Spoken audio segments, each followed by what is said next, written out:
Okay, here's my exhaust. We have a loose collar and this sealing surface on the catalytic converter side, and there's the cat back going back.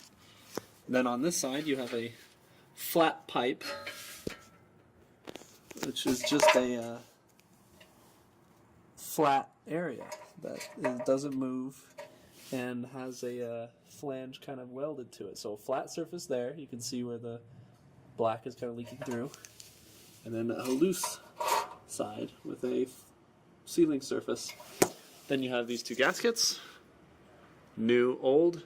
You can see that it's warped because of the harsh pinch around the seal until there, where the blowout probably occurred. I also attempted to bolt a spacer to it to flatten it, and it warped this too.